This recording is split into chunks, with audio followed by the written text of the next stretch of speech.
बलगल उला बिकमालिही कशफा दुजा बिजमालिही। हुजूर ने ऐलान किया जो जो हज के लिए मेरे साथ आना चाहे सब आ जाएं। ये सुनकर के तकरीबन 1,20,000 सहाबा हुजूर के हज के सफ़र में साथी बन गए।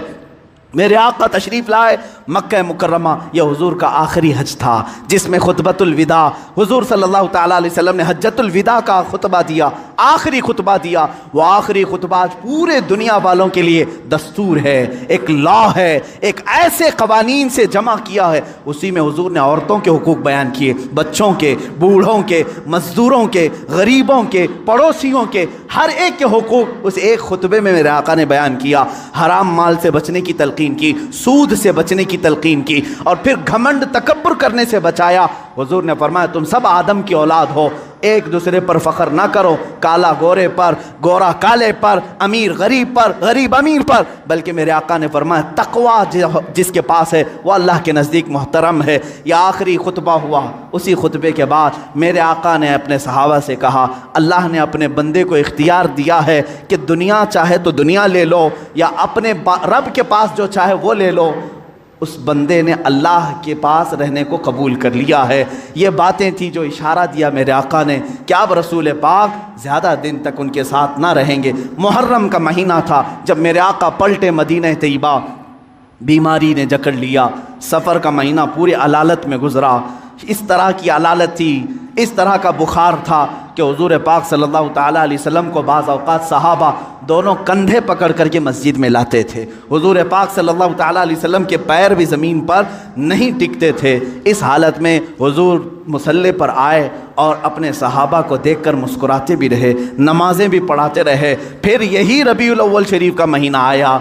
ये 11वीं हिजरी थी जब 12 रबीउल अव्वल थी, बाज़ रिवायात में 13 रबीउल अव्वल है। यानी अल्लाह के हबीब सल्लल्लाहु ताला अलैहि वसल्लम ने सबको जो वसीयतें करनी थी वो वसीयतें फरमाई।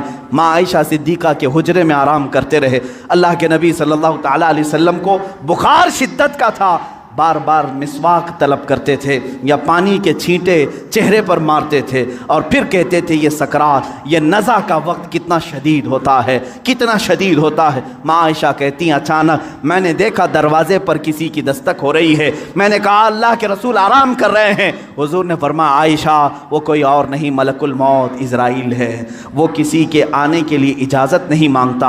आज मुझसे इजाज़त ले रहा है, इसके बाद फिर किसी से नहीं लेगा। मलकुल मौत हुजरे पाक में दाखिल हुए।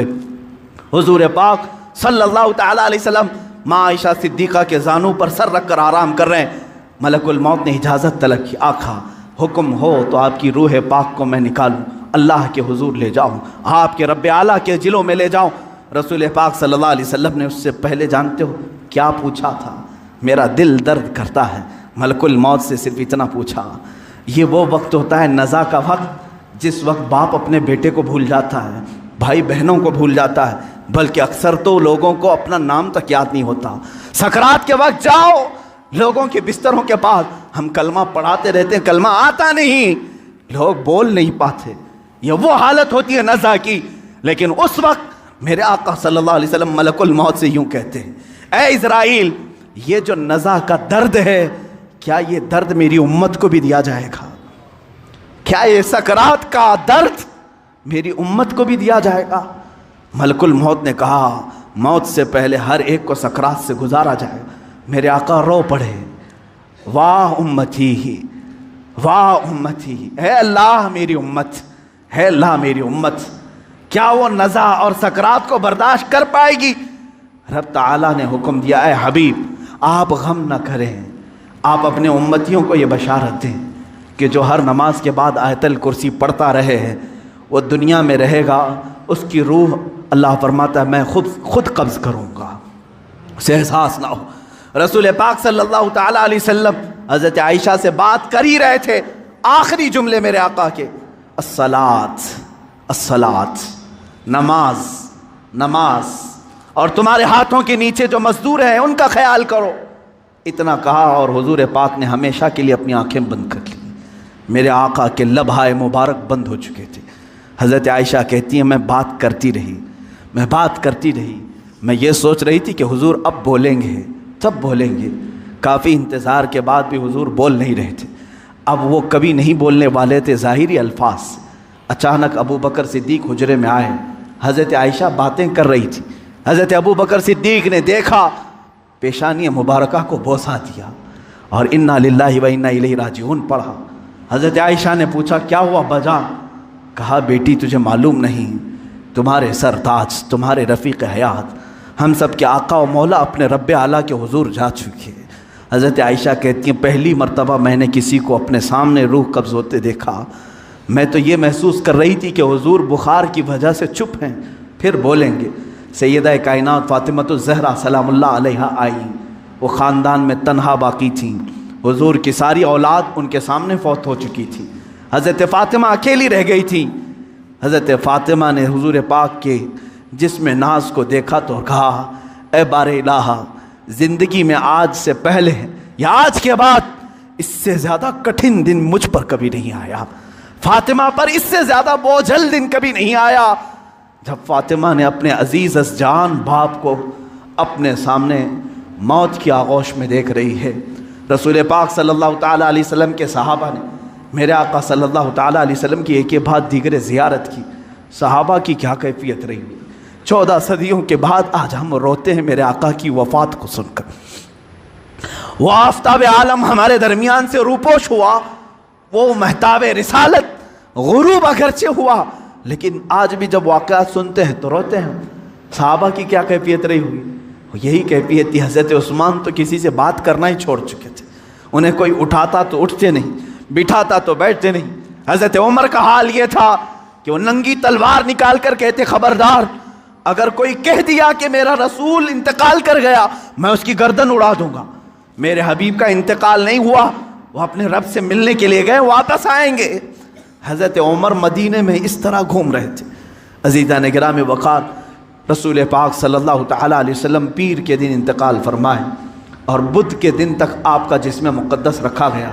जमातें आती रहीं, पढ़ती रहीं, मलाइका ने जनाजा पढ़ा। बुध के दिन मेरे आका सल्लल्लाहु ताला अलैहि वसल्लम को सहाबा ने उठाया और उसी हुजरे में जहाँ माँ आयशा सिद्दीक़ा का घर था, हुजूर पाक सल्लल्लाहु अलैहि वसल्लम की कब्र मुबारका खोदी गई, लहद बनाई गई जो एल शेप में होती है, हुजूर को पसंद थी। लहद मुबारका में रखा गया। उतरने वालों में हज़रत अली भी थे, हज़रत अब्बास भी थे। फरमाते हैं जब कब्र मुबारक में आखिरी मर्तबा रखा गया, सहाबा का मजमा था, भीड़ थी, एक आखिरी नज़र उस आफ़ताब रिसालत पर डाल लें।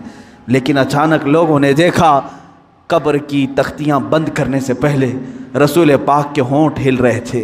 हज़रत अब्बास कहते मैंने कान लगाया, उस वक्त रसूल पाक कह रहे थे, उम्मती उम्मती रब्बिग़फ़िर लिउम्मती फ़इन्नहुम ला यअलमून।